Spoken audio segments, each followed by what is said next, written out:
Oi, gente, tudo bem? Hoje eu trouxe pra vocês um tema que eu acho que vocês vão amar. Bom, eu adorei a hora que eu pensei sobre isso, porque, gente, é básico. O tema é sinais vitais, tá, gente? É básico, todo mundo tem que saber disso. A gente já aprende ali no primeiro ano da faculdade, porque eles mostram pra gente um monte de coisa. Eu vou falando pra vocês no meio do vídeo. E só que tem muita gente que não entende muito bem como que funciona, o que é, tudo mais. E nesse vídeo, por favor, não, por favor, não. Vocês não vão sair daqui sem saber sinais vitais. E eu fiz até um mapa mental pra vocês. Se vocês quiserem depois, vocês mandem mensagem que eu mando pra vocês, tá bom? Eu coloquei aqui uma frase como introdução e um resumo de tudo que a gente vai falar. Então, os sinais vitais são o alfabeto silencioso do corpo. Cada número conta uma história. E aprender a escutar é o primeiro passo para cuidar com consciência. Ou seja, gente, sabendo os sinais vitais, você sabe interpretar muita coisa. Você sabe ter um raciocínio clínico, mas você sabe ter um raciocínio clínico, né? Você sabe já interpretar o que aquele paciente ele pode estar tendo. Por isso que eles são extremamente importantes. Atualmente, nós temos 5. Tá em discussão de aumentar, de incluir alguns outros, mas atualmente, até o momento que eu fiz o vídeo pra vocês, são 5, tá bom? Primeiro que a gente vai abordar, temperatura. Gente, quando eu falo em temperatura, já vem automaticamente aquela cena do Jack da Rose lá no mar, em cima, acho que era de uma madeira. E, ai, gente, eu fiquei tão triste com essa cena, mas enfim, do Titanic. E eles congelando lá por conta do mar. E é exatamente isso que eu quero que vocês associem à temperatura. Por quê? No final, quando chega o resgate, como que o Jack tá? Todo roxo, todo azulado, congelado, né, digamos assim. A temperatura do corpo dele baixou demais, ele ficou hipotérmico. Ele sofreu uma hipotermia. Então, o que é essa temperatura? É esse termômetro interno dentro da gente. Os valores de referência é de 36,5 a 37,5. Então, acima de 37,5 é estado febril, febre, já é hipertomia, ou seja, aumento da temperatura corporal. Abaixo de 36,5, hipotermia, que foi o que o Jack sofreu, abaixo da temperatura corporal. O que isso mostra pra mim, Duda? Chega um paciente lá pra mim com 39 graus a temperatura dele. O que eu vou desconfiar? Infecção. Muitas vezes a febre, muitas vezes não, né? A maioria das vezes a febre, ela indica alguma infecção interna no nosso corpo. Então, isso já é um sinal clínico pra gente ficar bem alerta. Agora a gente vai para a frequência cardíaca. Tum, tum, tum, tum, tum. Frequência cardíaca é o que o próprio nome fala. Ele está relacionado ao coração. É o número de vezes que o coração bate por minuto. Como que eu vou fazer isso, Duda? Ó, eu posso até fazer uma aula à parte sobre isso, mas fica aí um bônus da aula. Você vai pegar seus 2 dedinhos, não pega o dedão, porque o dedão tem uma arterinha que passa por ele. Vai pegar seus 2 dedinhos, vai pegar aqui na artéria radial, apertar. Calma aí. É porque a minha pressão é muito baixa, gente. Tipo, muito mesmo, 9/6. Tô sentindo. Você aperta e espera, coloca no relógio 1 minuto e conta quanto que tem. A frequência cardíaca, o normal dela é de 60 a 100 batimentos por minuto. Abaixo de 60 é considerado bradicardia, que pode ser por conta de sono, uso de medicamentos também, tipo calmantes, essas coisas. E atletas também costumam ter. E taquipneia, quando é acima de 100 batimentos por minuto, que pode ser ansiedade, febre, esforço físico, né? Gente, só lembrando, isso aqui são valores de referência para adultos, para bebezinhos é totalmente diferente, tá bom?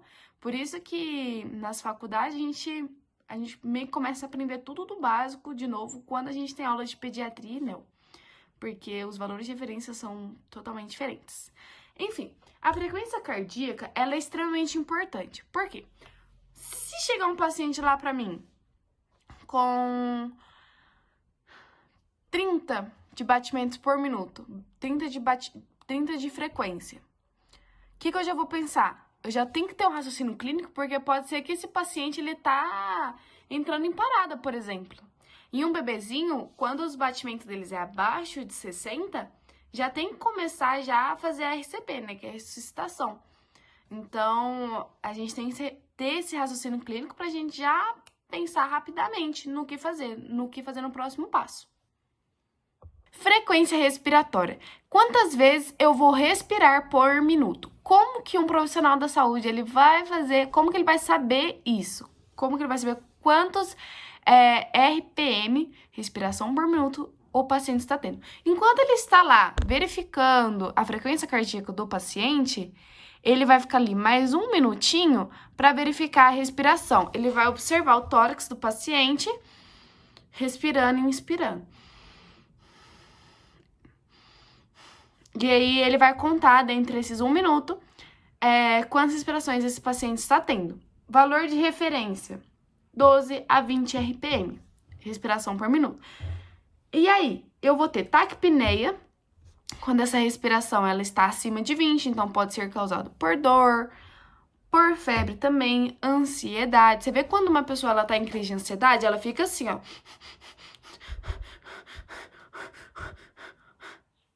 Ou seja, ela tá taquipneica, né? Porque a respiração dela está acima de 20 por minuto. E aí tem aquela pessoa que é bradipneica também, que ela pode estar em uso de sedativos ou até mesmo alteração neurológica. Observar se a respiração está leve ou superficial, né? Profunda ou até mesmo difícil, porque tem gente que respira superficialmente. Ou seja, ela tá em taquipneica, mas ela não tá respirando normal, tipo. Ela tá assim, ela não consegue nem sugar o ar inteiro. Então, essa aí seria meio que uma respiração artificial. E aí tem todas as diferenciações sobre isso. Se vocês quiserem, eu também posso fazer um vídeo sobre. Pressão arterial. O que seria isso? A pressão arterial é a força que o sangue exerce sobre as nossas artérias. Quando o coração ele bombeia, bum, bum, bum, bum, bum, bum, ele gera uma pressão sobre o sangue que vai para as artérias. Então, essa é a pressão arterial. Normalmente a gente mede aqui no braço, ou pode medir também nas pernas. Bom, aqui eu trouxe para vocês o valor de referência 12 por 8. Antes de ninguém bater o martelo, porque tem a Sociedade Brasileira querendo mudar, a Sociedade de Cardiologia Internacional também querendo mudar, alguns para mais, alguns para menos, não sei.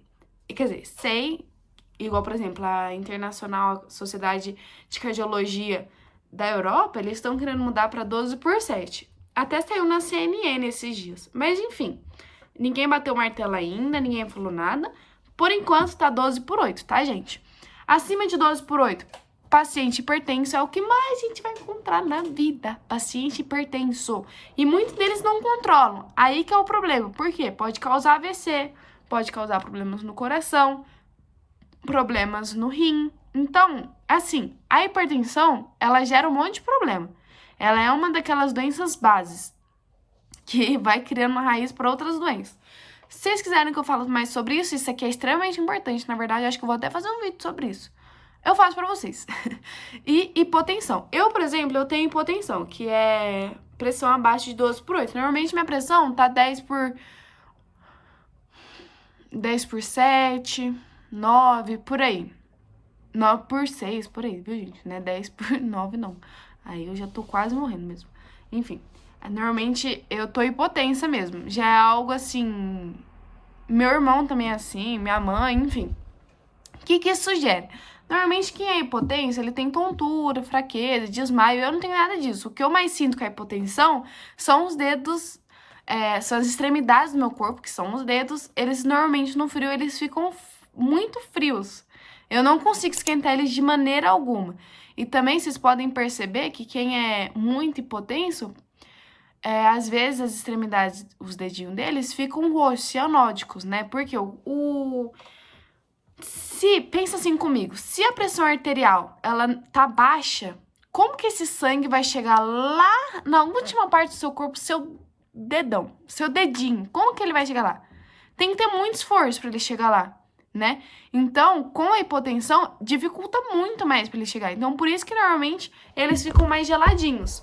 E também, caso aconteça com machucado ali, não sangra tanto. Agora, se estiver associado a alguma diabetes, aí lascou, né? Mas enfim, esse é assunto para outro vídeo. A pressão estável, ela é um sinal de sistema circulatório saudável. A pressão arterial, gente, ela mostra muita coisa. Se a pessoa tá com pressão arterial baixa também, e frequência cardíaca baixa, ela pode estar entrando em parada cardiorrespiratória. Por último, saturação de oxigênio, mais conhecido como SATO2 ou SAPO2, tá bom? Saturação de oxigênio. Quanto que tem de oxigênio no meu sangue? Extremamente importante, gente. Sem oxigênio, a gente não sobrevive. A gente não vive. Então, a saturação de oxigênio, o valor normal dela é de 95% a 100%. Normalmente, a gente sempre faz com um aparelhinho que vai no dedo da pessoa e mede. Abaixo desse valor de 95%, pode ser alguma dificuldade respiratória, então foi igual eu falei pra vocês. Aquele paciente lá da frequência respiratória que tá com uma respiração superficial e taquipneico, ele pode estar com uma saturação abaixo. Ele pode estar com uma saturação abaixo de 95%, porque a respiração dele não tá eficaz, ele tá com uma respiração superficial, né? E acima também, existem pessoas que saturam acima de 100%, mas isso seria mais corrigir. E o aparelhinho que eu falei pra vocês, ele chama oxímetro. É isso, gente. Eu espero que vocês tenham gostado. Qualquer dúvida, por favor, falem aqui. E curtem bastante, comentem, se inscrevam no meu canal. Eu gosto muito de fazer esses vídeos pra vocês e eu espero que vocês também gostem de receber. Um beijo.